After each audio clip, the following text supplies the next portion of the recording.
Wax అందరూ చేస్తున్నారు. చాలా వరకు రాంగ్ డైరెక్షన్‌లో, రాంగ్ ప్రాసెస్‌లో అంతా తప్పుగా చేస్తున్నారు. ఎందుకంటే ఎక్స్‌పీరియన్స్ లేక ఏదో ఒక నెల, 2 నెలలు ఏదో తుచాయి నేర్చేసుకొని టకటకా పెట్టేసి పార్లర్స్ రాక ఎలా పడితే అలా చేస్తున్నారు.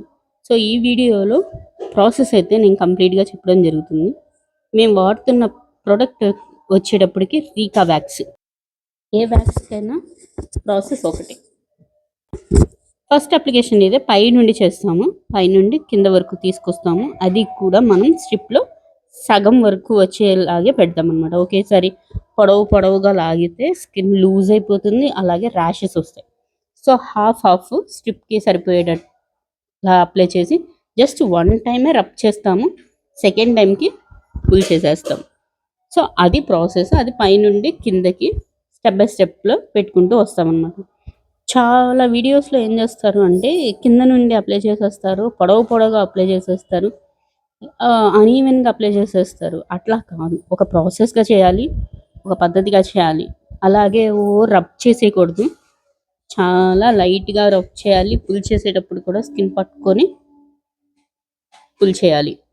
అట్లా కాకుండా చేస్తే మనకి స్కిన్ లూజ్ అయిపోతుంది. అట్లాగే ర్యాషెస్ వస్తాయి. తర్వాత వచ్చేటప్పటికి మొత్తం క్లియర్‌గా చేశాక వ్యాక్స్ జెల్ కానీ మాయిశ్చరైజర్ కానీ కంపల్సరీగా అప్లై చేసుకోవాలి వాష్ చేశాక. వర్క్ బాగా వచ్చింది అని తెలియడానికి ఒక్క వ్యాక్స్ స్ట్రిప్తోనే కంప్లీట్గా ఒక హ్యాండ్ మొత్తం క్లియర్గా వ్యాక్స్ చేస్తాము. అలా కాకుండా ఒక 4-5 వ్యాక్స్ స్ట్రిప్స్ వాడుతున్నారు అంటే వాళ్ళకి ఇంకా ప్రాక్టీస్ సరిగ్గా అవ్వనట్టే.